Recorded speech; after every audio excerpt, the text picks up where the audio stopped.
Hello everyone, welcome back to my channel.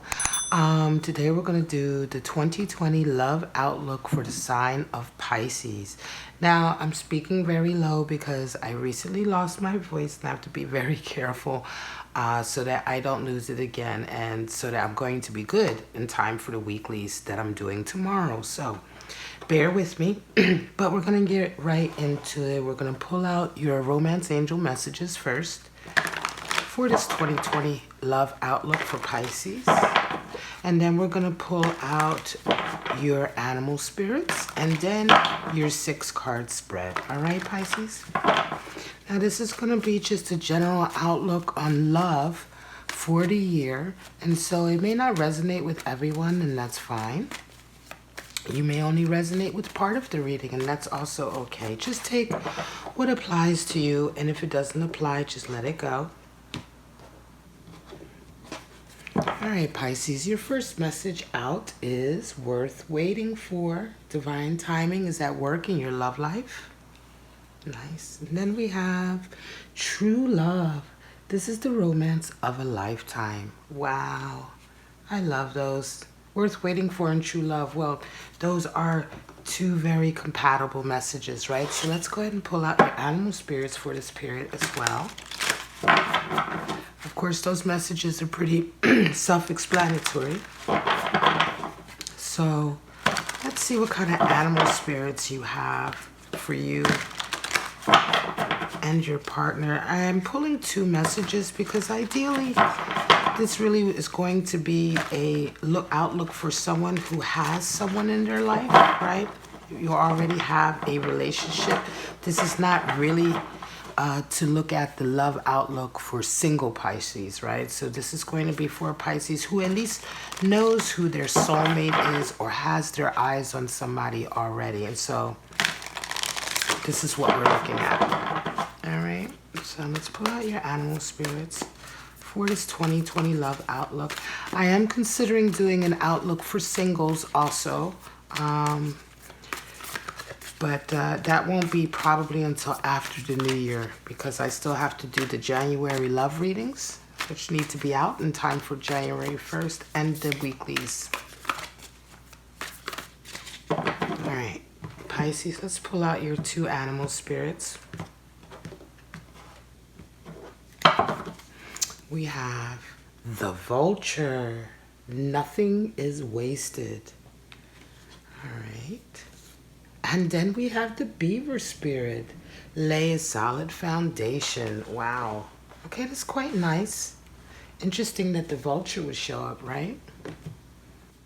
So let's look at these two animal spirits. The vulture and the beaver, right? Basically, we're really talking about obviously air energy with the vulture. Beaver spirit, beavers are generally associated with the element of water because they do make their homes in rivers, right? And so their energy is associated with emotional stability, even though they are a very earthly creature. Now the vulture spirit talks about nothing is wasted. And what is meant by that is that, the vulture is one of these birds. It's considered quite, look at it. It's a little scraggly, although it actually looks quite cute there to me. But the vulture does a lot of dirty work that a lot of other animals don't want to do. It does the work of cleaning up the old and the decaying and transmuting that energy. And so the vulture spirit talks about nothing is wasted in the sense that no pain that you've experienced is really in vain. If you've had a difficult time, or if you've had a difficult experiences or toxic experiences, right? None of that, all of that is still valuable. It's still useful. Even though you may have gone through difficult times, the lessons that you learn from these difficult times is what transmutes that negativity into positivity, because you're able to take those lessons forward. And so in a lot of ways, the vulture spirit really talks about not taking anything for granted, right? And understanding that there is purpose in every experience, whether it's good or bad, as long as we know how to apply the lessons from it, right? Now, the beaver spirit is also a very strong sort of I want to say, not, it's sort of object orientated, right? It has an objective rather than just a task, right? So the beaver's objective is to build a stable and safe home for itself and its family. And so the beaver spirit talks about laying a solid foundation, right? And so with this, we talk about being open and working towards building a solid foundation in relationships, right? And that means putting effort in. The beaver is extremely hardworking, and so it's like when you get into a relationship, it's like setting the ground rules from the outset, working towards a certain objective and really putting the effort in and not giving up at the first sign of trouble. Consistently working towards always bettering that relationship and certainly building a strong foundation within that relationship. So these two animal spirits are very, very nice when we talk about already being with your lover, right? Or your soulmate. Let's go ahead and pull out your 6 cards.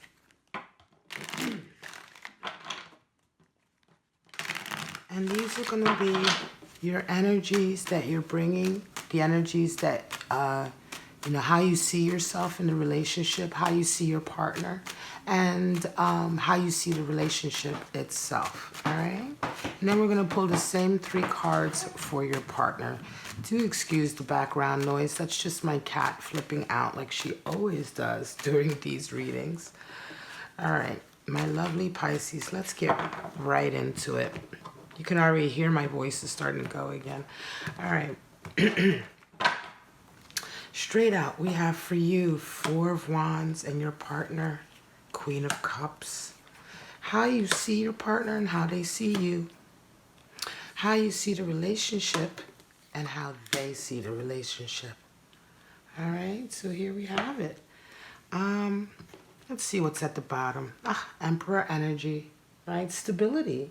The Emperor is the card for stability, for laying what we would say groundwork, as it were, right?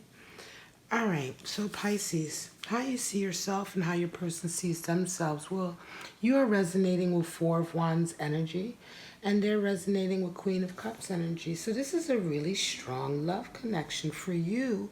You see yourself sort of in a... well, firstly, 4 of Wands, of course, is the 11-11 card, but it's also Venus and Aries. So you see yourself in this new love connection, but it almost feels for you like it's a whole new start for you as well, right? When you're resonating with 4 of Wands energy, when you see yourself as 4 of Wands energy, it's almost as if this new love connection is a whole new start for you as well. It almost feels like a whole new lease on life for you in a way, and for how you want to live your life, how you want to have your relationships.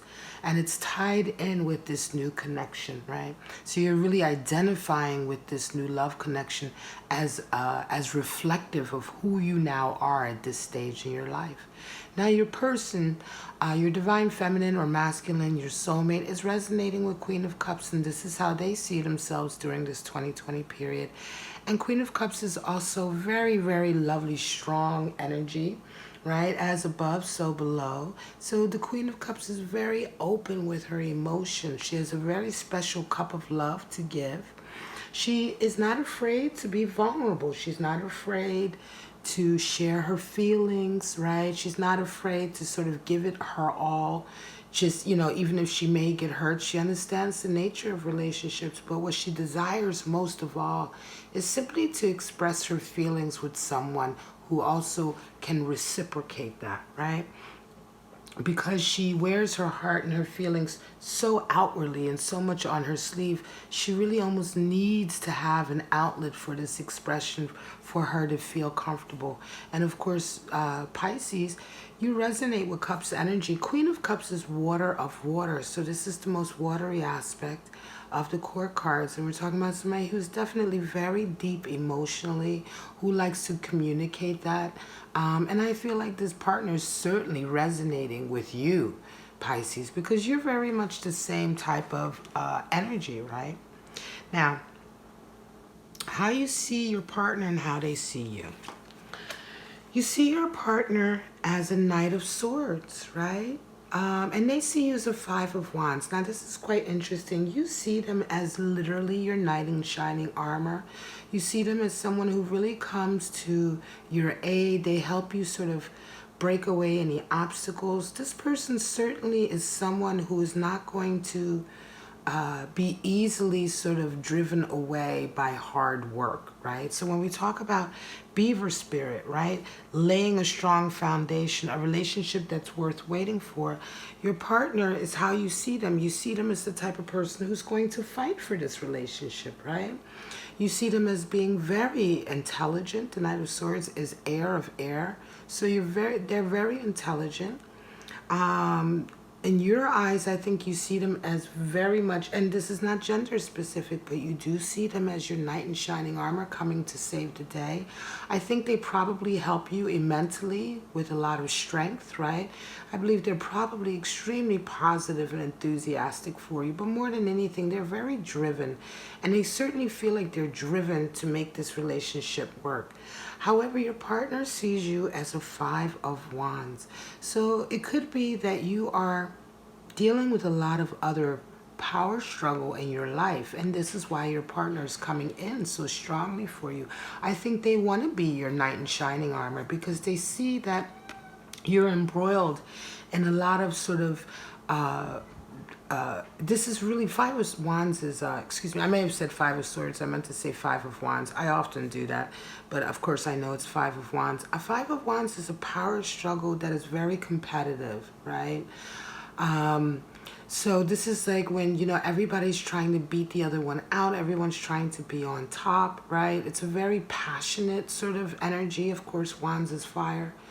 So they see you this way, your partner. I think they see themselves as a savior in a way, a helper, someone who can come to your aid. You may be embroiled in dynamics at work that are causing you to be, to have this kind of energy this year. This could also be like a family dynamic where everybody's warring over the same position. In any case, your partner sees you going through this year, and I think this is why they're resonating with such strong Knight of Swords energy for you, because they are absolutely there to sort of help you, right? The Emperor is all about stability, building strong foundations, and I think part of that, your partner is definitely trying to do that for you, and this is how you see them as well. Now, how you see yourself in the relationship, or rather how you see the relationship and how they see the relationship. Seven of Cups is how you see it, which is very much a kind of fairy tale, right? Seven of Cups can be delusional thinking, and for some of you Pisces, you may indeed be thinking that, I'm going to say you may have a really sort of fairy tale outlook on this relationship, right? As if it's everything you ever hoped for. And so in this way, just take care. I think this is why Beaver Spirit is here, because you just want to make sure to remain grounded during this relationship, right? It may indeed be an 11-11. It may indeed be a real soulmate connection, but you still have to remain grounded, right? And you still have to work towards that sort of status, right? Seven of Cups can sometimes indicate really just getting stuck in dreaming about the state of the way you want things to be, but not actually making the effort, right? And so just take care with that, Pisces, this year. Six of Pentacles indicates that your partner sees the relationship as a give and take, right? They see it as a real give and take, because Six of Pentacles is all about harmony and material and finances. And so the harmony of understanding, how much value there is in giving, and also understanding when you need to humble yourself and just allow yourself to receive, right?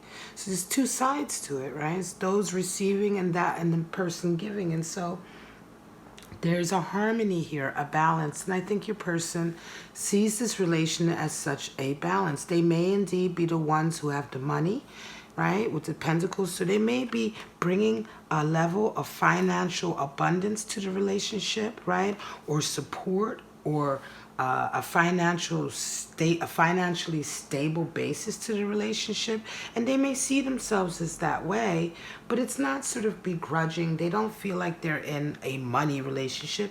I think you may just be dealing with someone who loves you very much, but who also has a little bit higher financial status, and they enjoy giving and they enjoy supporting you, right? It could very well be that you have projects and things that you want to get done, and they want to help you with that, right? And they see part of the relationship, certainly, they see themselves as being a help to you in a lot of ways, I think. And certainly to help you with these power dynamic struggles you have, these power struggles, right? And also to help you sort of, to help you and them and the entire relationship have a nice financial basis, right? They could indeed be resonating with Emperor energy in a sense that they may be a business owner. They may own their own sort of business. They may be high up in a company. And so they naturally bring a level of financial stability to the relationship, which is fine, right? There's nothing wrong with that at all. There's a lot of love here. Okay, there's a lot of caring. And I wouldn't even be surprised if this relationship had started off as a friendship at one point and developed into a true love connection. It is certainly a relationship that is worth waiting for. All right, guys, I'm going to leave it at that. This is your Pisces 2020 love outlook. It's just a general reading for some of you who are already in a relationship with your soulmate, or you're already on a twin flame journey. And of course, this may not resonate with all of you. So just take what applies to you and let the rest go. Go ahead and check out your other videos, which are linked in the description. You can like, subscribe, and share these videos. Leave me comments, right? And for right now, Pisces, I just want to say have a wonderful, wonderful rest of 2019 and a blessed 2020 in love and life. Bye-bye now.